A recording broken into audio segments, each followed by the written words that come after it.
So today we're going to be using the warmer side of the colour palette, using cadmium yellow, orange, scarlet and red.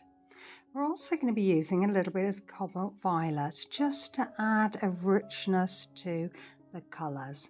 So I've got a couple of flat brushes and some cold press watercolour paper which I've taped down just to stop it curling at the edges, and then we are going to be making these simple oblong and square shapes. Just adding some water, grabbing the paint and then dragging the brush across the page to create these shapes. I don't really bother with actually washing the brush. I'm just grabbing a little bit of water, dipping it in the paint and seeing what colour comes from that. So I've just added a bit of that cobalt violet there and it's gone really quite yummy against the orange. And then I've got a bit of cobalt violet there. And as you can see, I haven't washed the brush. I'm just adding some more colour here and I've gone into the red. And because I've got a little bit of that cobalt violet in my paintbrush, that red is quite a rich looking colour. So continuing down the page, adding these little shapes. Trying to leave some gaps between the shapes can be quite difficult at times. If you do accidentally merge in with another square, you can grab your acrylic paint pen when all of this paint is dry and draw it in.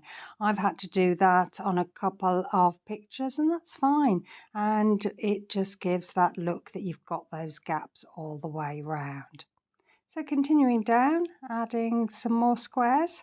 These colours sit really well together because they are from the same side of the colour wheel. It is an analogue palette that we're using here, and it's always a very safe bet to create a harmonious look in your picture if you're using similar colours.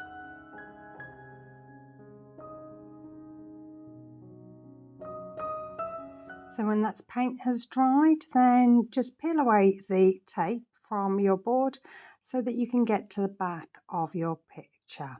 So I've got some embroidery thread there and I've got some braddles and some needles, and I am just adding some little holes in my oblong shape there. I've threaded my thread and I'm just stitching straight onto that paper.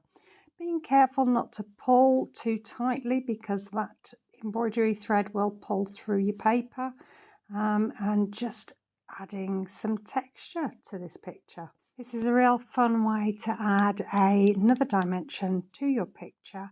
You could do this with pen, and I've showed on some previous videos where it's a stitch your watercolour scenario how you can actually draw these stitches on.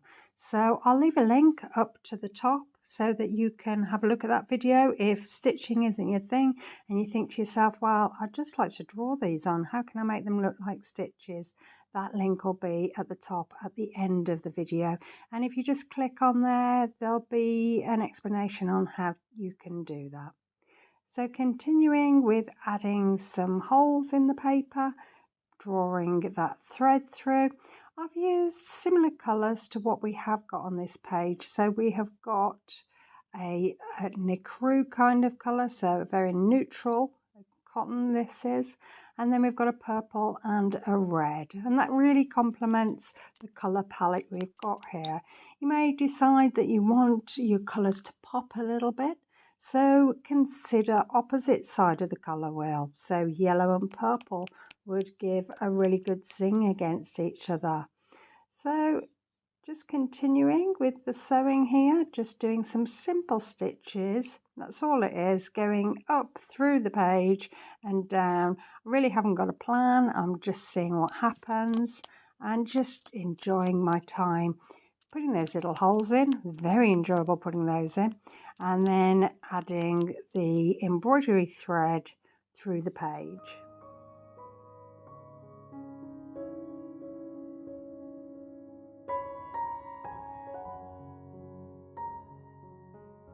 So I hope you like this, and I hope you get to try. Very, very easy to do, as you can see in this video. And if you like this, maybe you'll consider liking, maybe subscribing, maybe leave me a comment. Let me know how you get on. I would love to hear, and whether you try this or whether you decide to actually draw those stitches on. Love to hear from you, and I'll come straight back to you. So continuing, I'm doing sort of like a box stitch here, just making little boxes on that page, and then here I am going around the edge of a paint colour. So just edging that off there. I think that looks quite nice, like a ladder effect, going up and round that colour block there. Doing these little sampler exercises, they're an excellent way to experiment with colour and shapes and texture and build your confidence as you go. So on this piece I've selected a fiery kind of palette, yellows, oranges and reds, which give a lovely warm glow to your finished piece, but you may want other colours. So I think you should just go with how you feel. Select colours that you look at and they just make your heart sing.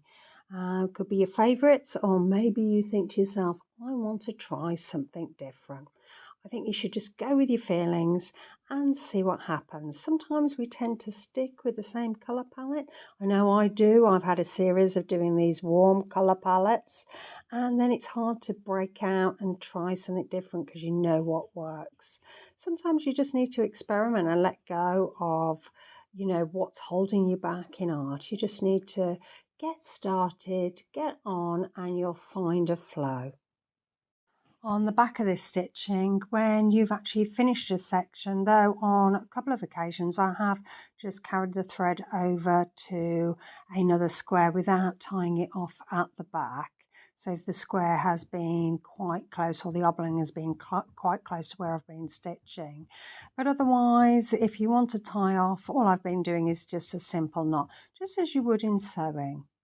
So I'm just finishing off here and just tying that off, as I said earlier, and just adding some more to those little last blocks that I feel that every single block needs a little bit of stitching in. So you can see the finished item here.